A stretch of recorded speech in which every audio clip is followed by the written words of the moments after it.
네, 유니스트 조원경 교수와 함께 글로벌의 다양한 이슈를 알아보는 이슈피디아 시간입니다. 바로 조원경 교수 모셔보겠습니다. 안녕하십니까? 안녕하세요.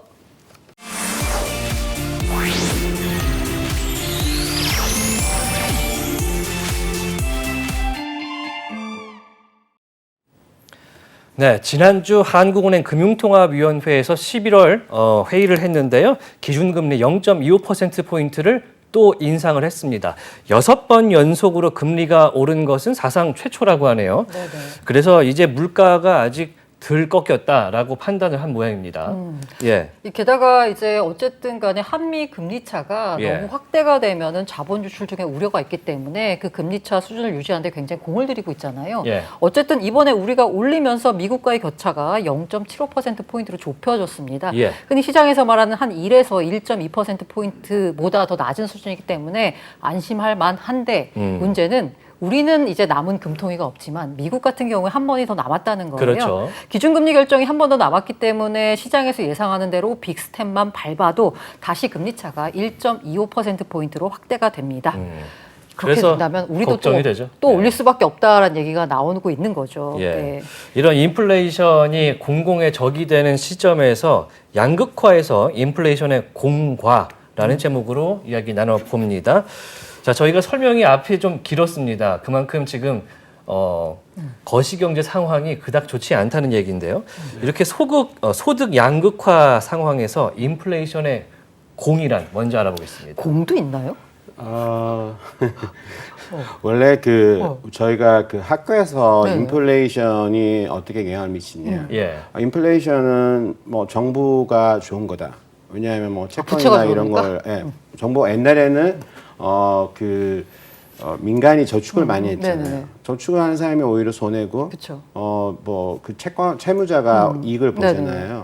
그래서 정부가 이제 특히나 개도국에서 성장을 할 때 뭐 좋은 거다. 뭐 이렇게 학교에서 배웠고, 근데 요즘에 이렇게 보면은 인플레이션하고 좀 매칭이 안 되는 게 맞는 것 같아요. 네. 왜냐하면 인플레이션 하면 보통은 통화 가치가 하락하는 거잖아요. 네네. 예. 근데 지금은 현금 있는 사람이 되게 좋잖아요. 맞아요. 왜냐 그 금리를 높게 주니까. 그래서 이제 우리가 이게 항상 어떤 경제 이론을 얘기할 때 인플레이션은 분명히 소득 분배도 악화시킬 수도 있는 요인이고, 예. 아까 그런 말 한 것처럼 또 자원 배분도 왜곡시키는 거고.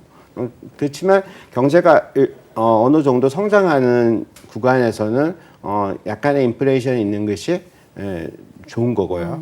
이렇게 했을 때 또 실물 자산을 가지고 있으면은 오히려 인플레이션 기회는 좋은 거라고 학교에서 배웠지 않습니까? 네네네.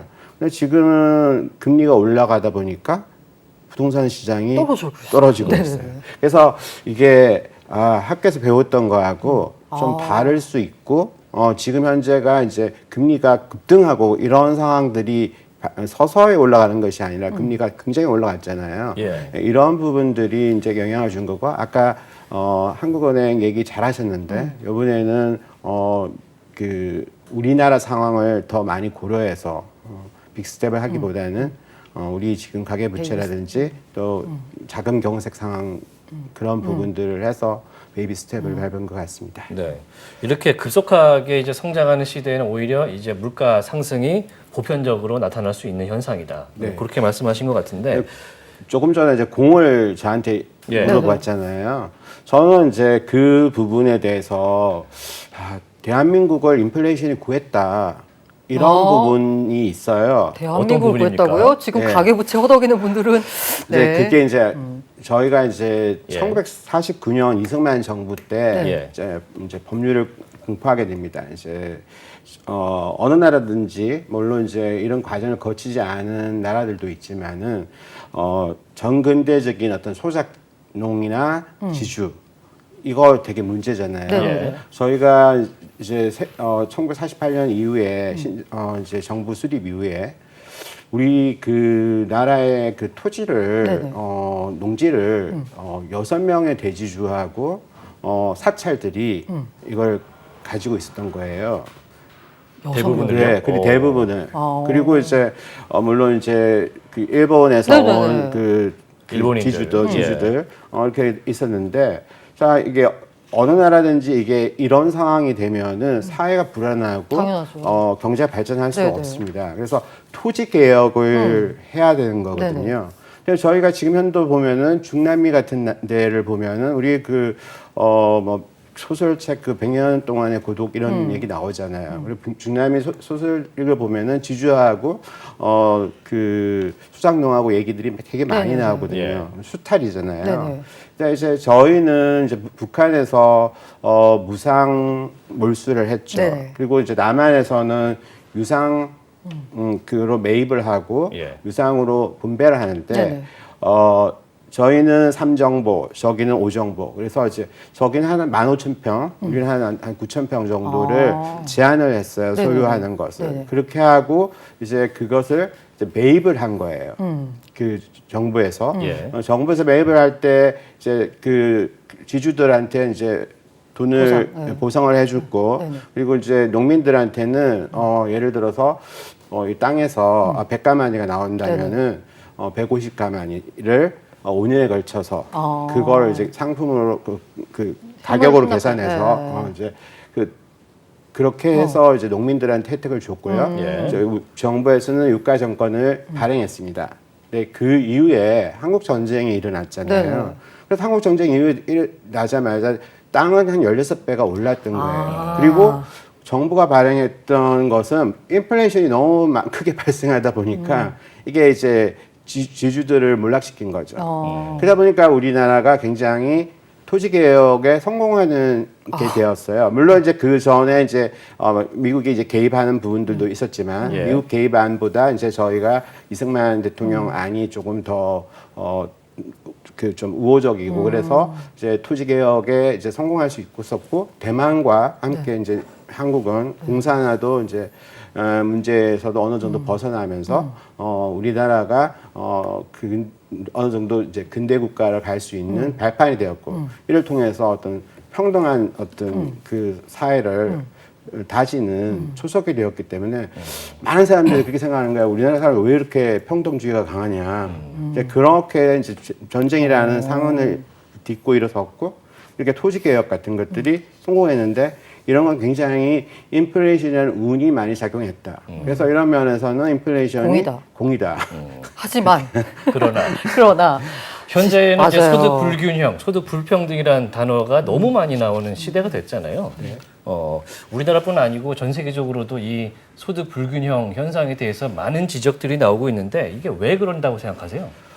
저는 이제 이 부분이 결국 뭔가 하면은 세계화와 예. 세계화가 공과 과가 있잖아요. 네. 세계화가 분명히 저희가 경제를 발전시키는 우리한테 좋은 거 아닌가요? 좋았죠. 네네. 근데 이제 또 땅을 넓게 쓰다 보면은 그 전에 생각해 보세요. 뭐 유명 배우들이 한류 스타들이 그렇게 돈을 많이 벌었나요? 뭐 유명 배우들 옛날에 뭐 70년대 트로이카 여배우도 있고 맞아요. 뭐 80년대 뭐 이렇게 다 있지만 지금처럼 그 슈퍼스타가 되지는 못했잖아요. 예. 그 세계화 땅을 넓게 쓰다 보니까 지금 그 사람들한테 돈 주는 그 개런티가 그럼요. 엄청나잖아요. 어마어마하죠. 이정재 배우도 어마어마하죠. 스타워즈 그리고 시리즈 주인공도 되고. 뭐 지금 미국의 어떤 대부분의 어떤 테크 기업들 그 기업들이 땅을 넓게 쓰면서 이게 굉장히 뭐 커질 수밖에 없는 상황이잖아요. 글로벌 시가총액 1등 그래서 기업이죠. 그래서 한편으로는 그런 어떤 세계화와 그 다음에 이제 이제 다른 어떤 뭐 제도들도 있을 수 있는데 일단 저희가 이제 국가별 소득 불평등 진위 계수를 한번 보죠. 그러니까 진위 계수입니다. 예, 그리고 아까 제가 이제 그 세계화 하나 얘기하면서 또 한 개 놓친 게 이제 기술 발전인데요. 네. 아까 빅테크라는 것도 역시 기술 발전 이런 문제가 있어서 이제 그런 게 어떤 불평등에 영향을 미친다고 보는 거고요. 이제 보통 저희가 소득 불평등을 얘기할 때 진위 계수라고 얘기를 하지만 저것이 구체적으로 얼마만큼 불평등이 각 분위별로 이루어지는지는 모르고 예. 대략적으로 이렇다 해서 숫자가 0으로 갈수록 이제 평등한 국가고 그렇지 않은 경우가 불평등한 국가인데 저희가 이제 그 코로나 이후에 이제 공적 부조를 좀 많이 했어요. 예. 뭐 가난한 사람들한테 많이 이전해 주는 이런 부분들이 그래서 이제 좀 소득 그 불평등 지수가 좀 내려가는 편이고요. 이게 되게 신기한 게 그 뭔가 체감상으로는 소득 불평등 양극화가 심해졌다라는 느낌이거든요. 네, 여기 지수상으로만으로는 그렇고요. 또 뭐 저희가 5분위 계수나 이런 부분들도 하고 지금 최근에 와서 이제 인플레이션 때문에 나타나는 어떤 지표는 아직 안 나왔기 때문에 예. 이제 저 때는 이제 저희가 코로나 때 많이 정부에서 이전 지출을 많이 했잖아요. 네네. 이제 그 부분이 이제 소득 불평등 완화에 이제 다소 영향을 미쳤는데 저희가 항상 소득 불평등 할 때 제 자산 불평등이냐 아니면은 소득 불평등이냐 이런 얘기도 나왔고 그런 제도를 하면서 또 뭐 정책에 대한 논란도 많았습니다. 저희가 최저임금제니 뭐 이런 부분들도 상당히 논란적인 이슈였던 거예요. 예. 그래서 뭐 소득 주도 성장이니 이런 부분에서 대해서도 논란이 많았던 거고요. 예. 이제 그런 부분들은 제가 정치적인 논란이 있기 때문에 여기서는 말하지 않고 저는 이제 그런 부분들이 임금 주도 성장이라는 부분은 원래 다른 나라도 있었어요. 예. 근데 이런 거를 실시했을 때는 분명히 반대급부가 있어야 됩니다. 기업이 임금을 올리도 좋다고 했었을 때 예. 일본 같은 경우에는 환율을 절상시켰거든. 이렇게 환율을 이제 올리게 만들어서 네네. 외나 가치를 하락시켰잖아요. 엔저 내수를 전략이었죠. 좋게. 엔저 그래서 이런 어떤 뭘 하나를 주면은 뭘 하나를 이거 하는데 예. 이제 소득 주도 성장을 했었을 때는 이제 이게 혁신 성장이라는 거하고 맞물려 있다면은 혁신이 성장하는 만큼 소득이 올라가고 이런 부분들이 이어지는 것으로 했다면은 문제가 없는데 그냥 소득이라는 것 자체가 이제 사실 모호하잖아요. 왜냐하면 그게 임금 소득일 수도 있고 물론 이제 가계 소득을 말하는 건 맞지만은 그런 부분에서 이제 문제가 이제 불거졌을 때 일본 공무원이 그런 부분을 묻더라고요. 이제 당신네들은 이제 소득 수능을 할 때 무슨 대가로 하느냐. 우리는 이제 환율에 대한 어떤 부분을 가지고 이제 기업한테 지원을 해주는데 이제 그거 대가가 없잖아요. 그런 부분들에 대해서 이제 있었고 저희가 이제 저기 보면은 이제 저희가 항상 진위 계수를 얘기할 때는 세전하고 세후를 하는데 예. 지금 세후 가처분 소득 그 부분에 있어가지고 이제 진위 계수는 뭐 미미하게 숫자가 0.3대에서 내려가고 있지만은 이런 관점에서 봤을 때는 한국이 이 진위계수만으로 봤을 때는 뭐 OECD에서 불평등한 나라는 아니다. 예. 요거 가지고는 그렇게 바라볼 수 있습니다. 아니죠. 세전소득과 세후를 비교를 했을 때 세후는 떨어지고 있잖아요. 네. 그게 뭐냐면 세금을 세금을 통해서 지금 부의 재분배를 이루겠다고. 부의 재분배를 이루겠다는 부분이 굉장히 강하고요. 예. 그런 부분에서 이제 사실상으로 이제 저가 이제 이 부분에 대해서 이제 추후에 나오는 슬라이드 몇 개를 가지고 또 얘기를 좀 하겠습니다. 네, 이 소득 주도 성장 시대, 문재인 정부 시대에는 그래서 이제 노동자들은 소득이 좀 오르지만 기업들이 반발을 하는 경우도 상당히 있었는데요. 네. 그리고 이제 처음에 이제 그 이론을 가져오신 분이 장하성님이잖아요. 예. 근데 그분이 이제 자산 소득이 불평등한 게 문제라고 했는데 문제가 아니고 소득이 불평등한 게 문제라고 한 거잖아요. 사실은 자산에서 오는 불평등도 훨씬 더 크잖아요. 그래서 그분이 어떤 그런 통계를 가지고 와서 이렇게 말씀하시는지 모르지만 그건 상당히 좀 아니다. 그런 생각이고요. 예. 국민소득 보통지수 이거는 이제 저희가 이제 미즈리 인덱스라고 얘기를 하는데요. 예. 우리가 뭐 미즈리하면 불행이잖아요. 네네. 미저리 인덱스. 예. 예. 그래서 이제 보면은 실업률하고 그 학장 실업률이라는 게 있어요. 그래서 보통 36시간 일하지 않는 사람들도 많잖아요. 네네. 예. 우리나라 그 실업률 관련 통계는 되게 좀 부정확한가요? 부정확하다기보다는 네네네. 나라마다 다르긴데 네네. 이게 좀 사실 다른 나라들에 비해서는 좀 느슨한 편이라고 생각해요. 그 다른 나라에서는 일하지 않는 사람을 치는데 우리나라는 일하는 사람을 친다는 거예요? 이게 뭐 일주일에 얼만큼 일한다 뭐 이런 게 있으니까. 근데 36시간 일하는 사람이 충분한 시간은 아니잖아요. 근데 그 사람들이 일할 의사가 있고 진짜로 일하겠다 다른 직업이 있을 때 그까지 고려했을 때 확장 실업률이거든요. 그거하고 이제 인플레이션율하고 합쳤을 때 국민들이 이제 고통받는 것들이 얼마나 됐을 때 지금 상당히 높아지고 있는 거죠. 물가 상승 때문에. 근데 사실은 뭐 실업률이나 이런 부분은 지금 현재 크게 문제되는 건 아니거든요. 예. 그래서 지금 이 2분기까지가 11.3이라는 것이고요. 물가 때문에 예. 그렇구나. 예, 저런 부분들이 이제 저희가 이제 말씀하신 것처럼 유가나 이런 부분들이고, 지금은 인플레이션에서 이제 경기 이제 침체, 이제 경기 침체라는 부분을 제가 이게 그 학문적인 두 기간 뭐 마이너스 이런 네. 말이 아니라 그냥 통상적으로 말하는 경기 하강 이런 부분들이 지금 걱정되는 부분들이 상당히 많은 거고요. 예. 그 속에서 이제 내년도 경제 성장률 같은 것들이 전반적으로 낮아지고 있잖아요. 네네네. 그 가운데서 저희가 또 물가라든 부분은 이제 베이스가 있어서 이제 괜찮을 서서히 내려갈 수도 있고 물론 이제 유가라는 부분들을 어떻게 예측하느냐는 부분들이 있지만 베이스 기저효과라는 게 있잖아요. 근데 이제 저희가 이제 경기가 체감하면은 이제 자영업자라든지 이런 분들이 굉장히 안 좋을 수 있다 이런 생각들이 되게 많이 듭니다. 네. 예, 조금 전에 봤던 세후 가처분 소득 진위계수에서는 평등화가 조금 더 됐는데 그거는 코로나19 팬데믹 상황까지였잖아요. 네. 근데 이제 고통지수는 급격하게 올라가는 걸 보니까 이 인플레이션의 문제가 상당히 크다고 봅니다. 그럼 어떤 정책이 좀 필요할까요? 참 정부 입장에서 굉장히 난처한 게 예. 지난 정부에서는 사실 돈을 많이 썼잖아요. 예. 네. 저희가 이제 가계부채라든지 뭐 이런 것들도 늘었지만 정부 부채가 많이 굉장히 많이 늘었죠. 늘었거든요. 예, 정부 부채가 늘었는 것만큼 또 정부는 이전해주고 뭐 이런 부분들이 있었는데 지금 재정 건전성 이런 부분들이 또 다시 세계적으로 논란이 되고 중요하게 됐잖아요. 이런 상황에서 그러면은 어떻게 하느냐?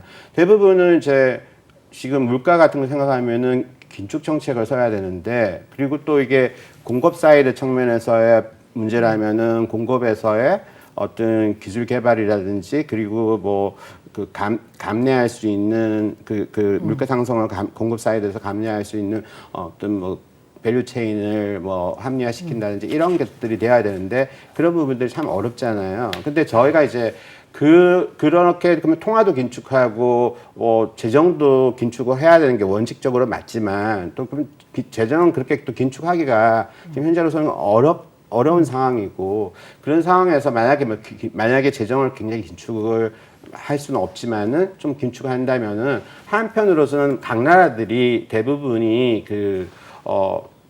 인플레이션이 세금 도둑이잖아요. 예. 어쩌면 소리 없는 세금 도둑. 예. 보이지 않게. 네. 그러니까 세금을 도둑만 하는 것만큼은 어느 정도 사실상으로 이거는 그 어떤 지금 인플레이션 단계냐 아니냐에 떠나서 지금 15년 동안 저희가 그 소득세 가표를 그 구간이나 이런 것들을 안 움직였어요. 안 올려줬거든요. 네네. 예. 생각해 보세요. 지금 다 올랐는데 이거는 가표가 뭔가면은 정부만 득보는 거예요. 그러네요. 네. 정부가 세수가 이걸 통해서 얼만큼 많이 늘었는가 배수하고 이 돈을 더 많이 내는 금액하고 하면은 사실 정부가 돈을 많이 거둬서 또 이제 그걸 가지고 쓴 거죠. 그렇기 예. 때문에 사실 아무리 OECD에서 저희 보고 소득세율을 올리라고 그래요. 근데 우리는 이제 여기 내리잖아요. 이제 어렵기 때문에. 네네네. 그리고 이제 구간 같은 것들 조정해 주는 네네네. 거고.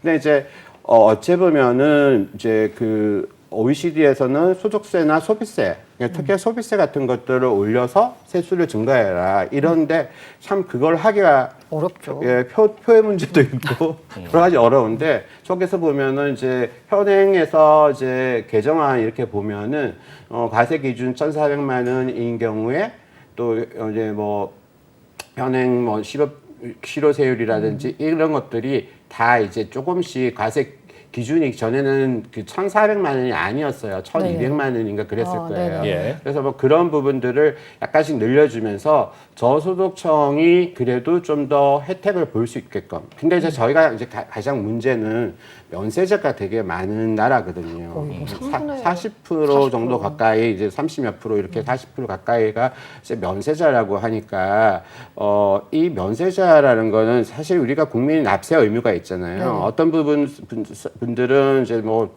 가난하니까는 이렇게 돈을 못 내는 거 아니야 이렇게 얘기할 수 있지만 그래서 그 전에 만 원은 냅시다 해가지고 만 원은 내자 이런 법안도 있었어요. 왜냐하면 저희가 이렇게 연세를 많이 자가 많다는 거는 이제 전 세계적으로 또 유례 없는 또 체제거든요. 예. 그래서 참 저희 이 세제 부분을 건드리는 게 굉장히 무서운 건데 이런 부분에 있어가지고 의식은 다 하는데 그 인식도 하고 뭐다 그렇게 하면서 이거를 고치지 않는 부분들이 이제 너무 많다. 그리고 이제 대부분이 이제 저런 데서 고소득자한테 더 많이 매긴다. 뭐 이런 거는 이제 사실상으로 보면은 누구를 고소득자가 우리 중요한 사회 구성원이잖아요. 근데 되게 희생을 해라 이런 부분이 아까 저희가 이제 공과를 얘기했었을 때 그게 꼭 그 사회적으로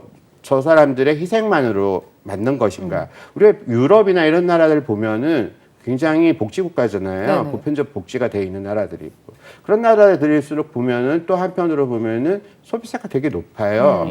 예, 그리고 이제 또 나라에 기여하는 뭐 소득세도 높지만은 그래서 소비세나 이런 걸 봤을 때 사실 대한민국은 굉장히 소비세가 낮은 나라거든요. 예. 근데 이제 함부로 그걸 할 수 없는 거는 국민 전반적인 어떤 생활에 엄청난 영향을 미치기 때문에 그런 부분들이 굉장히 어렵다라는 부분들이 이제 생각될 수 있다고 생각돼요. 네. 하위 계층을 도와주는 부분요. 예. 뭐 경제가 좋아져야죠. 뭐. 네네.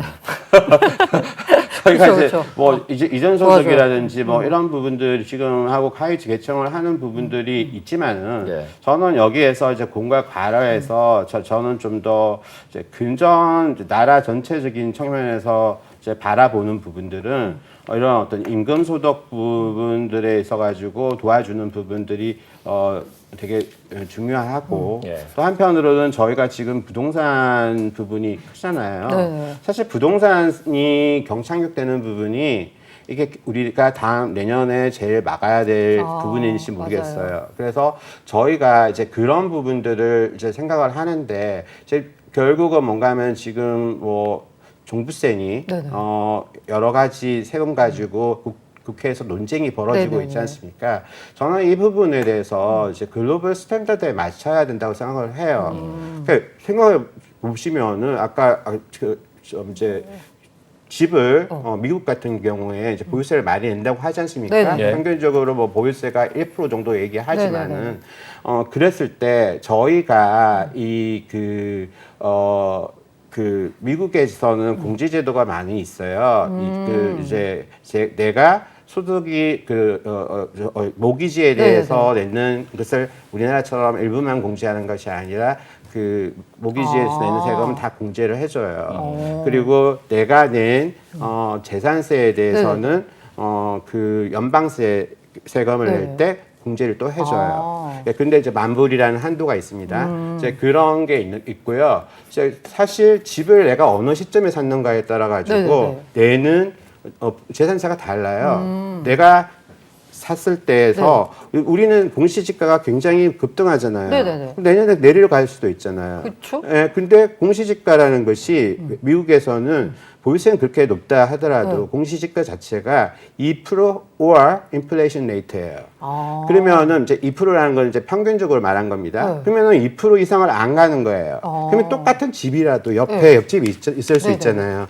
내가 싸게 샀다면은 재산세 그때부터 치는 거기 때문에 사는 시점이 다르잖아요.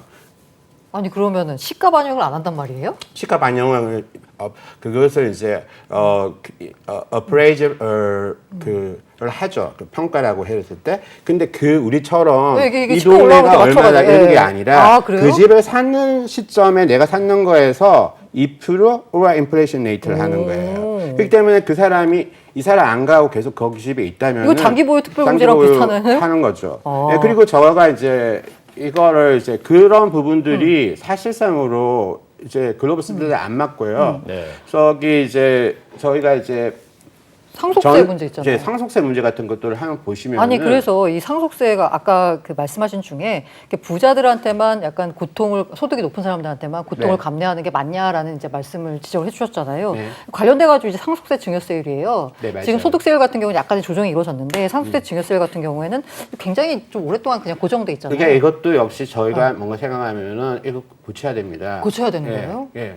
근데 우리 왜냐하면- 실효세율 낮다는 얘기 있지 않아요? 네? 상속 실효세율 낮다. 실효세율이 아니요, 실효세율이 낮지 않아요. 낮지 않아요? 네, 아. 왜냐하면 이제 우리나라가 이제 그 상속세가 네네. 지금 이제 일본식 제도를 우리가 그대로 답습한 거예요. 근데 이게 옛날에는 뭔가면은 우리가 세금을 잘 안 냈잖아요.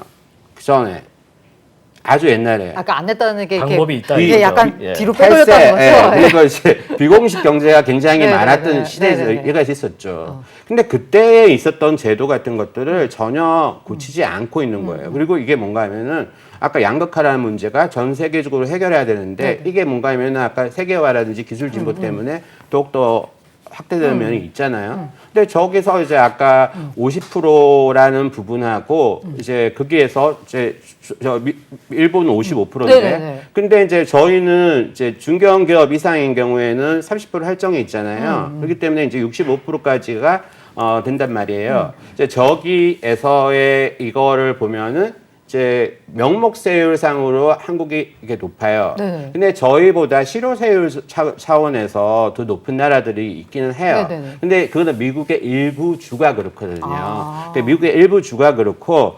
상속세는 없는 나라가 더 많아요.